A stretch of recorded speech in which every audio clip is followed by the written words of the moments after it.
નમસ્કાર દર્શક મિત્રો, વીટીવીની વિશેષ રજૂઆતમાં આપનું સ્વાગત છે. હું છું અંકુર રાવલ. દિવાળી એટલે આપણા સનાતન ધર્મનો મુખ્ય તહેવાર. માનવીની અંદર રહેલા દુર્ગુણો પર સદગુણોના વિજયના પ્રતીક રૂપે ઉજવાતો તહેવાર એટલે આપણી આ દિવાળી. માટીના એ નાના નાના કોડિયામાં રૂની દિવેટ બનાવી તેમાં તેલ કે ઘી ભરીને દીવડાઓ ઝગમગતા હોય, એક ઉત્સાહનું વાતાવરણ કણે કણમાં જોવા મળતું હોય, ત્યારે એ જાણવું છે કે આ દિવાળીનો તહેવાર એ કેવી રીતે ઉજવાય છે અને ક્યારથી ઉજવાઈ રહ્યો છે. સાથે દિવાળીની રાત્રે દેવી મહાલક્ષ્મીની પૂજાનું કેમ મહત્વ છે, કઈ રીતે તેમની પૂજા કરીશું એ પણ જાણીશું. સાથે જ યંત્રરાજ શ્રી યંત્રની પૂજા કેવી રીતે કરીશું, તેમજ મકર, કુંભ અને મીન રાશિના જાતકો માટે આવનારું આ નૂતન વર્ષ કેવું રહેવાનું છે. સાથે જ ખેતી માટે વિક્રમ સંવત 2082નું આ વર્ષ કેવું છે, કેવો વરસાદ રહેવાનો છે, કેવું વાતાવરણ રહેશે, કયા પાકમાં લાભની પ્રાપ્તિ થશે, આ બધી જ બાબતો જાણીશું આજની આ વિશેષ રજૂઆતમાં.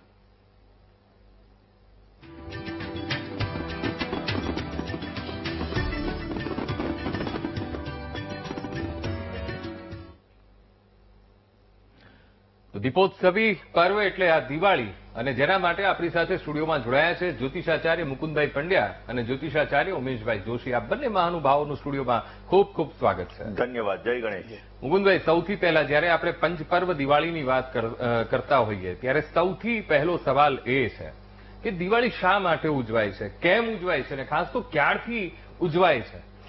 ઉત્સવ પ્રિય ખલુ માનવા. પ્રથમ તો વીટીવી ગુજરાતીના સર્વ દર્શક મિત્રોને જય ગણેશ. દર્શક મિત્રો, આ દીપાવલીનું પવિત્ર પાવન પર્વ તમારા જીવનની અંદર ઉજ્વાસ લઈને આવે, તમારા દરેક કાર્યોને સિદ્ધ કરે, માં લક્ષ્મી તમારી દરેક મનોકામનાઓને પૂર્ણ કરે ને તમારા દરેક પ્રકારના સંકટોનો નાશ થાય તેવી પ્રભુના ચરણોની અંદર પ્રાર્થના સાથે આપ સર્વને જય ગણેશ. દર્શક મિત્રો, વાત કરીએ આ દિવાળીનું પવિત્ર પાવન પર્વ શું કામે ઉજવવામાં આવે છે. એવું કહેવાય છે કે આ દિવાળીનું પવિત્ર પાવન પર્વ એટલે એક ખાસ કરીને જોવા જઈએ તો ભગવાન રામચંદ્ર 14 વર્ષ સુધી વનવાસની અંદર પોતે રહ્યા અને એ 14 વર્ષનો વનવાસ પરિપૂર્ણ કરી અને જ્યારે અયોધ્યાની અંદર પરત ફરે છે ત્યારે ઘરે ઘરે દીવડાઓને પ્રજ્વલિત કરવામાં આવ્યા અને એ દીવડાઓ પ્રજ્વલિત કરવામાં આવ્યા ને એટલા માટે આ દિવાળીનો પવિત્ર પાવન અવસર, આ દિવાળીનો પવિત્ર પાવન તહેવાર આપણે ઉજવીએ છીએ. દર્શક મિત્રો, ખાસ કરીને આ દિવાળીનો તહેવાર આપણા જીવનની અંદર એક ઉજાસ લઈને આવે છે, આપણા જીવનમાં આવતી નકારાત્મકતાને દૂર કરે છે અને આપણા જીવનની અંદર એક સકારાત્મક એનર્જી ચાલુ થાય છે. આજના દિવસે જ એટલે કે દિવાળીના દિવસે, આજે નરક ચતુર્દશી, આવતીકાલે દિવાળી, આવતીકાલે દિવાળીના દિવસે જ ચોપડા પૂજન કરવામાં આવે છે, માં લક્ષ્મીજીની અનન્ય પૂજા કરવામાં આવે છે. દર્શક મિત્રો, ખાસ કરીને આપણા જીવનની અંદર માં લક્ષ્મીજીની અનન્ય કૃપા પ્રાપ્ત થાય, આપણા જીવનની અંદર સુંદર મજાનો લાભ મળી શકે એ માટે ખાસ કરીને આ દિવાળીનો પવિત્ર પાવન અવસર ઉજવવામાં આવે છે. એવું કહેવાય છે કૃષ્ણ સાથે પણ આ દિવાળીની કથા જોડાયેલી છે. નરકાસુરનો વધ કર્યા બાદ વ્રજવાસીઓએ ક્યાંક ને ક્યાંક આ દિવાળીનો પવિત્ર પાવન ઉત્સવ જે ઉજવવાનો કહેતો કે માં લક્ષ્મી પૂજાની શરૂઆત થઈ હતી. એટલા માટે દર્શક મિત્રો, આ ખાસ કરીને દિવાળીના પવિત્ર પાવન દિવસે જ્યારે આપણે માં લક્ષ્મીજીની પૂજા કરીએ છીએ, જ્યારે આપણે માં સરસ્વતીની આરાધના કરીએ છીએ, એના દ્વારા આપણા જીવનની અંદર ઉત્તમ પ્રકારનો લાભ મળી શકે છે. દર્શક મિત્રો, દિવાળીનો પવિત્ર પાવન તહેવાર આપણા જીવનની અંદર એક અજવાળું લઈને આવે છે, એક ઉજાસ લઈને આવે છે. આપણા ઘરની બહાર અલગ અલગ જગ્યાએ આપણે જ્યારે દીપ નારાયણને પ્રજ્વલિત કરીએ છીએ, વેપારી ભાઈઓ જૂના વર્ષ એટલે કે વિક્રમ સંવત 2081ના ચોપડાઓ પૂર્ણ કરીને 2082ના ચોપડાઓને નવા લખે અને એ લખવાની શરૂઆત થાય, જેમાં માં સરસ્વતીની આરાધના કરવામાં આવે, જેમાં માં લક્ષ્મીજીની પૂજા કરવામાં આવે, જેમાં રિદ્ધિ સિદ્ધિ પ્રદાન કરનાર દેવ એવા ભગવાન ગણપતિની પૂજા કરવામાં આવે અને જ્યારે ધન્વંતરી દેવની પૂજા આપણે ધનતેરસના દિવસે કરી હોય એટલે આરોગ્યનું વરદાન મળ્યું હોય, કાળી ચતુર્દશીના દિવસે એટલે કે આજના દિવસની અંદર આપણે ખાસ માં કાલીની આરાધના, ભગવાન હનુમાનજી મહારાજની પૂજા અને ભૈરવ દાદાની પૂજા કરી અને જ્યારે પહેલામાં આવેલા આરોગ્યનું વરદાન મળ્યું, બીજા દિવસે અસુરી શક્તિઓનો નાશ થયો અને ત્રીજા દિવસે માં લક્ષ્મી અને માં સરસ્વતીના આપણા જીવનની અંદર સુંદર મજાના આશીર્વાદ પ્રાપ્ત થાય ને આ દિવાળીનો તહેવાર જેમાં નાના નાના નાના ઉપાયો આપણા જીવનની દરેક પ્રકારની સમસ્યાઓને પણ દૂર કરતા હોય અને એ ઉપાયો તો દર્શક મિત્રો અમારો સવારનો પ્રોગ્રામ ભવિષ્ય દર્શન, એની અંદર તમે એ ઉપાયો જુઓ અને દિવાળીના દિવસે તમે એ ઉપાયો કરો તો તમારા જીવનમાં સમૃદ્ધિનું વિશેષ વરદાન તમને પ્રાપ્ત થાય છે. જય ગણેશ. હવે આપણે દિવાળીની સાથે સાથે વરસાદના વર્તારાની પણ વાત કરી રહ્યા છીએ. ખેતી માટે આ વિક્રમ સંવત 2082નું વર્ષ કેવું રહેવાનું છે એ પણ જાણી રહ્યા છીએ. ત્યારે ઉમેશભાઈ, વરસાદ માટે વિક્રમ સંવત 2082નું વર્ષ એ કેવું રહેવાનું છે? વરસાદનો વર્તારો કેવો છે? આકાશાદ પતિતમ તોયમ યથા ગચ્છતિ સાગર સર્વદેવ નમસ્કારાન કેશવમ પ્રતિગચ્છતિ. કે આકાશમાંથી બુંદ સ્વરૂપે વરસાદ વરસી જ્યારે પૃથ્વી ઉપર પડતો હોય, તેમાંથી નાની મોટી ધારાઓ એકત્ર થઈ જ્યારે પર્વતોમાંથી જંગલોમાંથી વહી અને એક વિશાળ નદીનું સ્વરૂપ ધારણ કરી અને ફરી પાછું એ નદી એ જ જળને સમુદ્રમાં જઈને એને યોગ બનાવતી હોય, સમુદ્રની અંદર એ જળને ફરી પાછું ખાલી કરી દેતી હોય. પણ વાત વરસાદની છે કે વરસાદ તો વરસે છે, પણ જો યોગ્ય સમયે વરસે, યોગ્ય સ્થાનમાં વરસે અને યોગ્ય સ્થિતિમાં જો વરસાદ વરસતો હોય, એ જનજીવન માટે અને ખેતીના પાકો માટે એ વરસાદ અમૃતરૂપી બની જતો હોય છે. પણ એ જ વરસાદ ક્યારેક જો અતિવૃષ્ટિ થતી હોય અથવા તો કમોસમી વરસાદ થઈ જતો હોય, તો એ જ અમૃતરૂપી વરસાદ જનજીવન માટે અને ખેતીના પાકો માટે વિષરૂપી પણ બની જતો હોય છે. જો આ વર્ષે ચોમાસા દરમિયાન કેવો રહેશે વરસાદ? વિક્રમ સંવત 2082ના વર્ષની અંદર પિંગલ નામનું સંવત્સર છે અને પિંગલ નામના સંવત્સર આધારિત જો આપણે આ વર્ષનો વર્તારો જાણીએ તો પિંગલ નામના સંવત્સરમાં કહેવામાં આવ્યું છે કે ચૈત્ર અને વૈશાખ માસની અંદર જ્યારે ચૈત્ર અને વૈશાખ માસ આવતો હોય ત્યારે ધાન્ય મોંઘા થાય, અષાઢ માસની અંદર અલ્પવૃષ્ટિ થાય, શ્રાવણ માસની અંદર વધારે ભારે વરસાદ થાય અને સર્વ ધાતુ સસ્તી થાય, તેમજ દેશ અને રાજ્યની અંદર પ્રજા ભયભીત થાય અથવા તો કોઈક ચિંતાની અંદર ગ્રસિત રહેલી આ વર્ષ દરમિયાન પ્રજા અને પ્રજાના પાલકો એટલે કે જે કોઈ રાજકીય પાર્ટી સત્તામાં હોય એ પણ કંઈક ચિંતાતુર રહે એવું વર્ષ પિંગલ નામનું સંવત્સર જે વર્ષની અંદર આવતું હોય ત્યારે કંઈક વ્યતીત થતું હોય છે. ત્યારબાદ જાણીએ કે ત્યાંના સ્વામી છે રાહુ મહારાજ.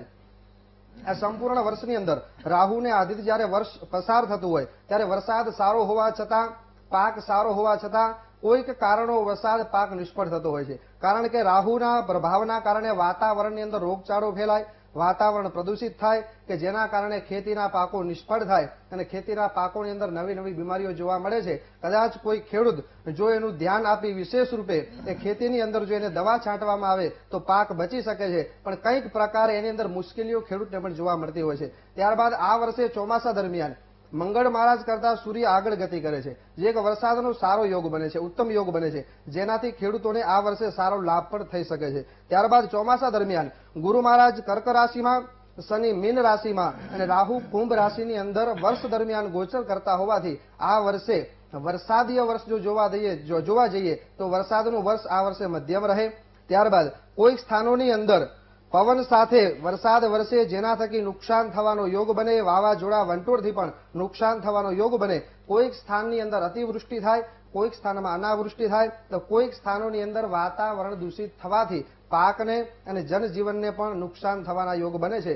ત્યારબાદ ખેતી અને ખેડૂતની વાત કરીએ તો એને લાભ કે હાનિ, ખેડૂતને લાભ થશે આ વર્ષે કે હાનિ, એના માટે મુખ્ય વર્ષની અંદર 4 સ્તંભ જોવામાં આવતા હોય છે કે ચૈત્ર સુદ એકમના દિવસે રેવતી નક્ષત્ર હોવાથી આ વર્ષે જળનો સ્તંભ જે છે એ નાશ થાય છે. કે વરસાદ તો 100% થવાનો જ છે, પણ કયા સ્થાનોમાં થાય? કે જ્યાં જળની જરૂર નથી ત્યાં વરસાદ વધારે વરસે અને જે જગ્યાએ જળની જરૂર છે ત્યાં વરસાદ થાય નહીં કે જેનાથી જળ સ્તંભ નાશ થાય છે. ત્યારબાદ વૈશાખ સુદ એકમના દિવસે ભરણી નક્ષત્ર હોવાથી તૃણનો સ્તંભ બને છે, પણ તે મધ્યમ ફળ આપનાર છે. કે વરસાદ વરસે છતાં પણ કોઈક કારણો વરસાદ તૃણ પૂરતા પ્રમાણની અંદર પ્રાપ્ત ન થાય. ત્યારબાદ જ્યેષ્ઠ માસની અંદર વાયુનો સ્તંભ જોવામાં આવે કે જ્યેષ્ઠ માસની સુદના એકમના દિવસે મૃગશીર્ષ નક્ષત્ર હોવાથી વાયુ સ્તંભ મિશ્ર ફળદાયી બને કે જેથી કરીને એક તો રાહુ યુક્ત આખું વર્ષ છે અને એમાં પણ વાયુનો સ્તંભ મળતો નથી, જેથી વાતાવરણ વાયુ દૂષિત થાય જેના કારણે પાક નિષ્ફળ થવાના યોગ પણ બની શકે છે, રોગચાળો ફેલાવાના યોગ પણ બની શકે છે. ત્યારબાદ અંતિમ સ્તંભની વાત કરીએ તો અન્નનો સ્તંભ કે જે વિશેષ છે.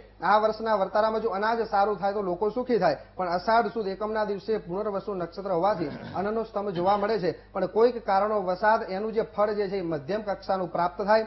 ખેડૂતોને જે પ્રમાણે મહેનત કરી હોય એ પ્રમાણે એમને પરિણામ પ્રાપ્ત ન થાય, જેનાથી આ વર્ષ એકંદરે જો જોવા જઈએ તો મધ્યમ ફળ આપનારું પસાર થાય. બિલકુલ. હવે મુકુંદભાઈ, મકર રાશિના જાતકો માટે આ નવું વર્ષ કેવું રહેવાનું છે?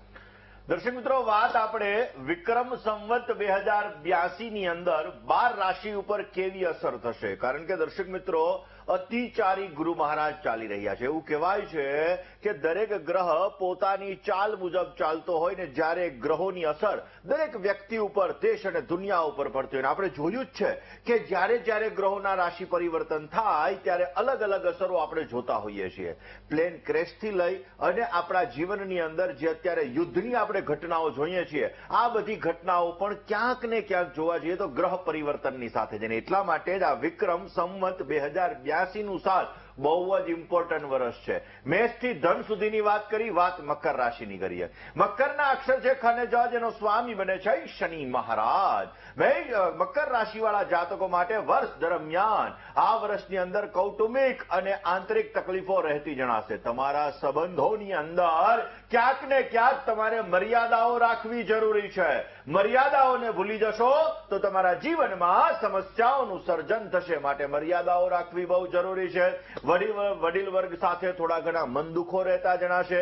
આ સમયની અંદર તમારે ક્યાંક ને ક્યાંક હારનો સામનો કરવો પડશે ને હાર પછી જીત નિશ્ચિત છે. એટલા માટે હારીને માનસિક થાકી નથી જવાનું, પણ મહેનત કરશો, પરિશ્રમ કરશો તો અવશ્ય તમારી જીત આગળ જતા થશે. આ વર્ષની અંદર કોઈ પણ વ્યવહારિક કામ સમજી વિચારીને કરશો તો વ્યવસ્થિત તમને લાભ મળી શકશે ને નોકરિયાત વર્ગને ઉપલી અધિકારી વર્ગ દ્વારા થોડી ઘણી સમસ્યાઓનો સામનો કરવો પડી શકે એમ છે. જ્યારે વ્યાપારી વર્ગ છે, આ લોકોને ઉતાર ચઢાવ આવે, કભી ખુશી કભી ગમ, ક્યારેક અપ ક્યારેક ડાઉન, ક્યારેક ગરાગી મળે, ક્યારેક ગરાગીની અંદર સમસ્યાઓનું સર્જન થાય. કારણ કે કર્કનો ગુરુ છે. આ કર્કનો ગુરુ 9મી દ્રષ્ટિ શનિ મહારાજ ઉપર કરે છે ને એટલા માટે આમાં ઉતાર ચઢાવ આવવાના સંપૂર્ણ ચાન્સીસ બની શકે છે. વાદ વિવાદથી દૂર રહેજો, નહીતર સમસ્યાઓનું સર્જન થશે ને બહેનો માટે આ વર્ષમાં ઘણું સહન કરવું પડશે. કૌટુંબિક પણ સહન કરવું પડશે અને શારીરિક પીડાઓ પણ તમારે સહન કરવી પડશે. આ વર્ષની અંદર ભગવાન શંકરની ઉપાસના કરો. ભગવાન સાંબ, સદાશિવ, ભોળિયાનાથની આરાધના તમારી મનોકામનાઓને પૂર્ણ કરશે ને બને તો ખોટું ન બોલતા. ખોટું બોલશો તો જીવનની અંદર તકલીફોનો દોર ભોગવવો પડશે. આ વર્ષની અંદર ઓમ શંકરાય નમઃ આ મંત્રનો જપ કરો, અવશ્ય આપને સારો લાભ મળી શકશે. જય ગણેશ. બિલકુલ. હવે ઉમેશભાઈ, આ વર્ષના જે વરસાદનો વર્તારો છે એમાં ખાસ કરીને તમે 4 સ્તંભની તમે વાત કરી છે. હવે 4 સ્તંભનું પણ એક વિશેષ મહત્વ છે. એ 4 સ્તંભ એ કેવી રીતે એ લાભ હાનિની એ 4 સ્તંભ ઉપરથી ખબર પડતી હોય છે, એ ગણના કેવી રીતે થતી હોય છે?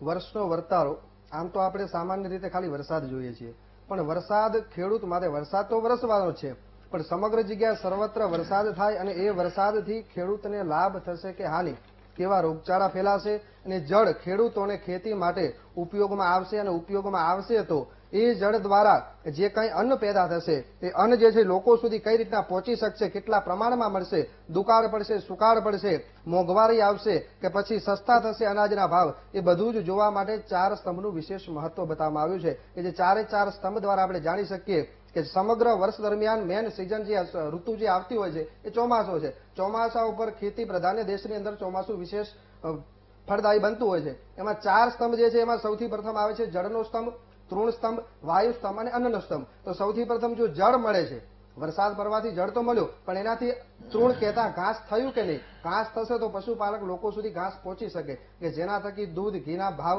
એના ઉપરથી નક્કી થતા હોય છે. ત્યારબાદ આવ્યું કે વાયુ જો વધારે પ્રમાણમાં વાય અથવા તો વાયુ જો દૂષિત હોય તો પણ એ ખેતીના પાકોને નુકસાન કરી શકતો હોય છે. ત્યારબાદ આવે કે અન્નનો સ્તંભ, કે વરસાદ પણ વરસે છે, તૃણ પણ સારું થાય છે, વાયુમાં પણ જો કોઈ રોગચાળો નથી તો અનાજ કેટલી માત્રામાં પ્રાપ્ત થશે. આ 4 વસ્તુ વિશેષ રીતે જો જોવા જઈએ તો વર્ષના 4 મુખ્ય સ્તંભની અંદર જોવામાં આવતી હોય છે. એમાં આ વર્ષે ચૈત્ર સુદ એકમના દિવસે રેવતી નક્ષત્ર હોવાથી જળનો સ્તંભ નાશ પામે છે કે જેના થકી જળ પૂરતા પ્રમાણમાં ખેડૂતોને કામ ન આવી શકે. ત્યારબાદ વૈશાખ સુદ એકમના દિવસે ભરણી નક્ષત્ર હોવાથી તૃણનો સ્તંભ પણ મધ્યમ ફળદાયી બને છે કે જેના થકી વરસાદ વરસે પણ તૃણનો પણ ક્યાંક ક્ષય થતો જોવા મળે. ત્યારબાદ જ્યેષ્ઠ સુદ એકમના દિવસે મૃગશીર્ષ નક્ષત્ર હોવાથી વાયુનો સ્તંભ મિશ્ર ફળદાયી બને કે જેના થકી વાતાવરણ દૂષિત થવાથી ખેતીના પાકોને પણ નુકસાન થાય, તૃણને પણ નુકસાન થાય કે જેના થકી નિષ્ફળ પાક થતા જોવા મળે છે. અષાઢ સુદ એકમના દિવસે પુનર્વસુ નક્ષત્ર હોવાથી અન્નનો સ્તંભ જોવા મળે, પણ એની અંદર પણ મધ્યમ ફળ પ્રાપ્ત થાય કે જેના થકી ખેડૂતોએ કંઈક વિશેષ ધ્યાન ખેતીમાં રાખવું પડે અને કંઈક વિશેષ ધ્યાન જે વાતાવરણ જે આવવાનું છે એને આધારિત જો ખેતી કરવામાં આવે તો વિશેષ લાભ એમને થઈ શકે છે. ઓકે મુકુંદભાઈ, હવે દિવાળીએ લક્ષ્મી પૂજનની ખૂબ મહત્તા બતાવવામાં આવી છે, શ્રીયંત્ર પૂજનની પણ મહત્તા બતાવવામાં આવી છે, ચોપડા પૂજન પણ એ દિવસે કરવામાં આવતા હોય છે વેપારીઓ દ્વારા. હવે એ દિવસે કેવી રીતે આ પૂજન કરવું જોઈએ અને ખાસ તો એના મંગલ મુહૂર્તો શું છે? અંકુરભાઈ, ખાસ કરીને વાત કરવામાં આવે તો આપણે લોકો ધનતેરસના દિવસે માં લક્ષ્મીજીની પૂજા ઘણા બધા વેપારી ભાઈઓ ઘણા બધા લોકો કરતા હોય છે, પરંતુ ધનતેરસના દિવસે ધન્વંતરી દેવની સાથે સાથે ભલે તમે માં લક્ષ્મી કુબેરની પૂજા કરો, પરંતુ દિવાળીનો એક એવો દિવસ છે કે આ દિવસે તમારા આખા વર્ષ એટલે કે આસો મહિનાની કૃષ્ણ પક્ષની અમાવસ્યાના દિવસે જો આપણે ખાસ કરીને જો એ સમયગાળા દરમિયાન આપણે જો દિવાળીની અંદર લક્ષ્મી પૂજા કરીએ, સરસ્વતી પૂજા કરીએ તો આપણને વિશેષ માત્રામાં એમાં ફાયદો મળે છે ને સુંદર મજાનો લાભ મળે છે. હવે દર્શક મિત્રો, આ દિવસે આપણે ભૂદેવને બોલાવીને ચોપડા પૂજન કરતા હોઈએ, શારદા પૂજન કરતા હોઈએ છીએ અને એની સાથે સાથે માં લક્ષ્મીજીની આરાધના આપણે કરતા હોઈએ છીએ.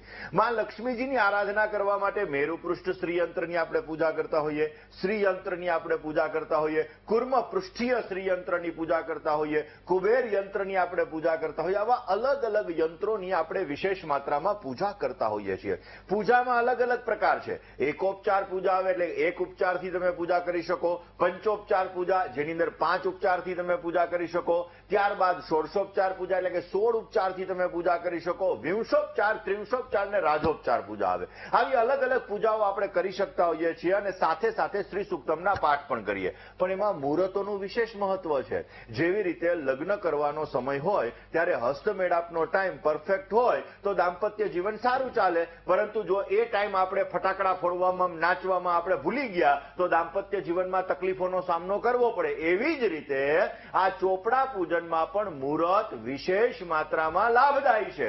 જો સારા મુહૂર્તમાં પૂજા કરવામાં આવે તો આખું વર્ષ માં લક્ષ્મીજીની દયા રહે. તો આ મુહૂર્તો કયા છે? તમારી ટીવી સ્ક્રીન ઉપર આવે જ છે, જોઈ લેજો અને એ મુહૂર્તો તમે નોંધી લેશો જેના દ્વારા તમારા જીવનની અંદર વિશેષ માત્રામાં સફળતા મળી શકે. તો 20/10/2025 ના રોજ સાંજે 4:43 થી 6:09 સુધીનું પહેલું મુહૂર્ત છે.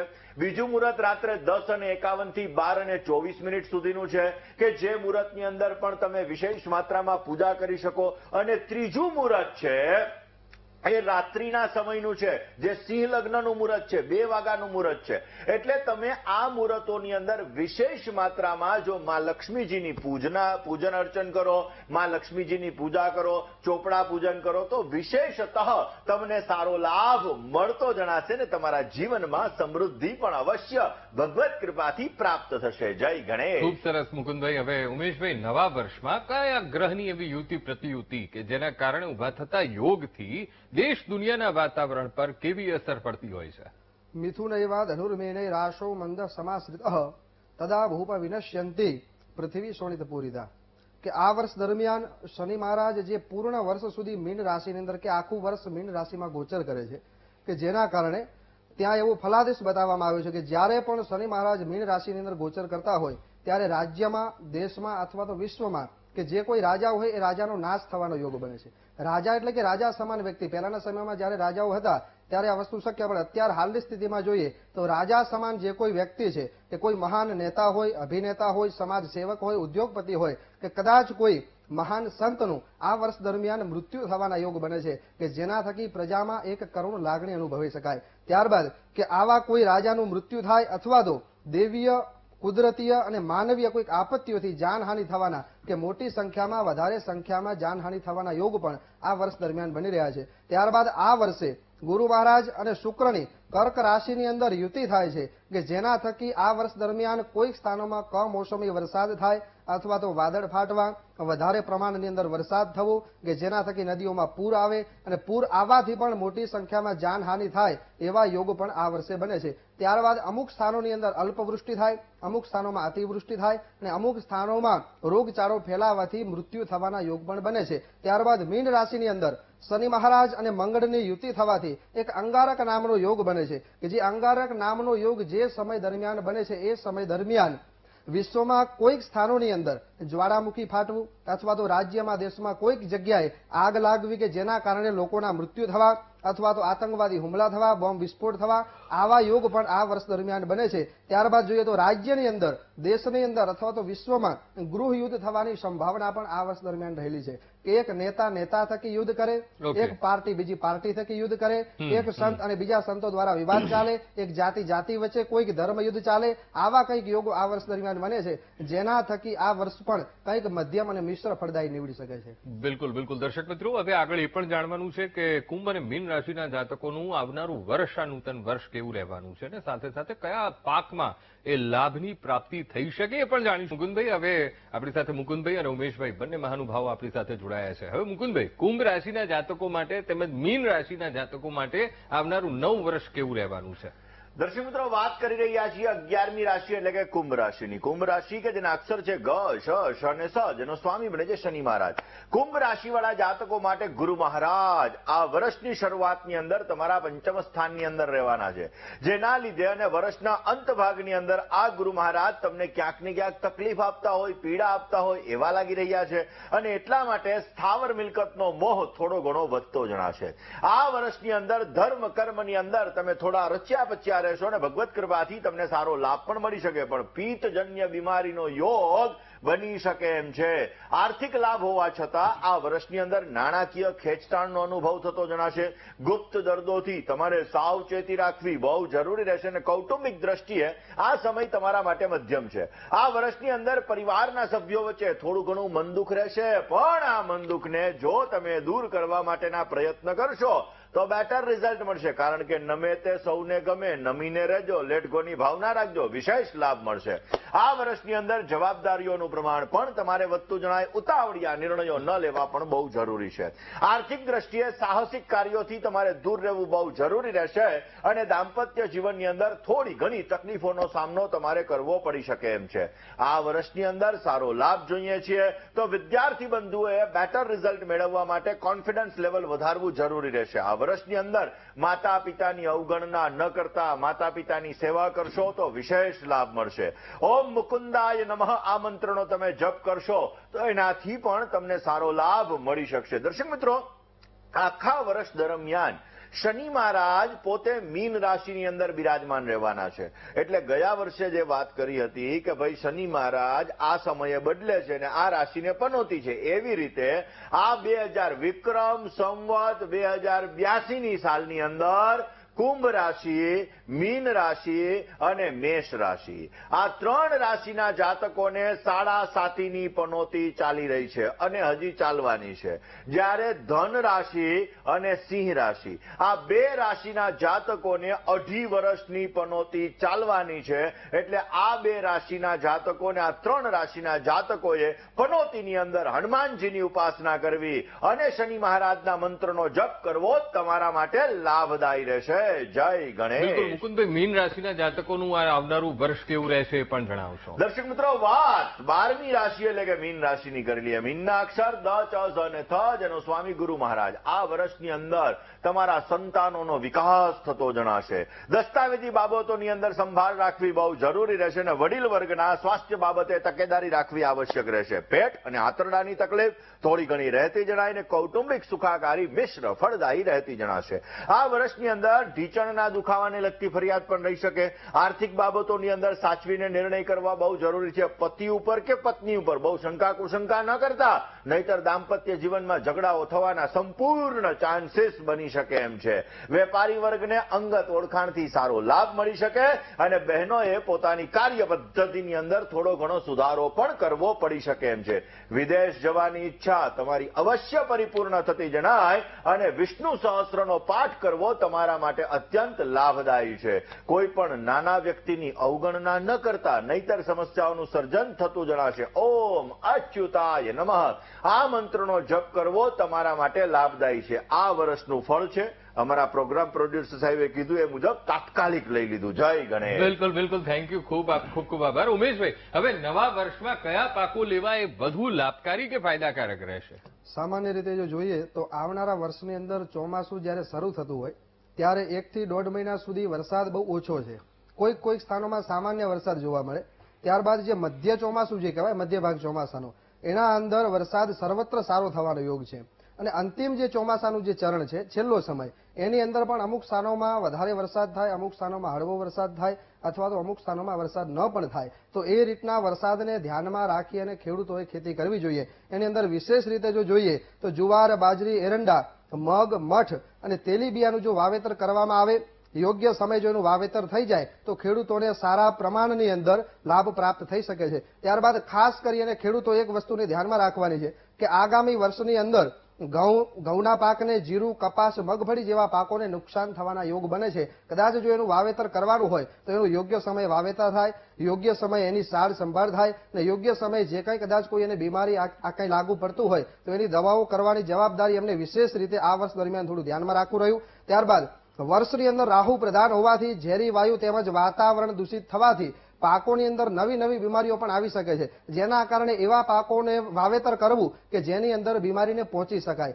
કોઈક એવી નવી બીમારી આવી જાય કે જેની દવાઓ મળવી મુશ્કેલ હોય તો પાક નિષ્ફળ થતા હોય છે, અને ખેડૂતોએ એ પાકની પાછળ ઘણો બધો ખર્ચો પણ કર્યો હોય છે, ત્યારે ખર્ચ પણ એમના ઉપર આવી પડતો હોય છે. આગામી વર્ષે સારું ઉત્પાદન કરવા માટે સામાન્ય રીતે જોવા જઈએ તો વરસાદનું ચોમાસું કઈ રીતના પસાર થવાનું છે, જેમ કે શરૂઆતની અંદર મધ્યમ વરસાદ છે, મધ્ય ચોમાસાની અંદર સારો વરસાદ છે, અને અંતિમમાં પણ કોઈક સ્થાનોમાં વરસાદ થવાના યોગ બને છે. તો આને આધારિત એમને વાવેતર કરવું જોઈએ. બિલકુલ ઉમેશભાઈ, મુકુંદભાઈ, આ બંને મહાનુભાવો મારી સાથે આ ચર્ચામાં જોડાયા એ બદલ આપનો ખૂબ ખૂબ આભાર. તો મારી ખાસ રજૂઆતમાં દર્શક મિત્રો હાલ બસ આટલું જ. મને આપશો રજા. નમસ્કાર.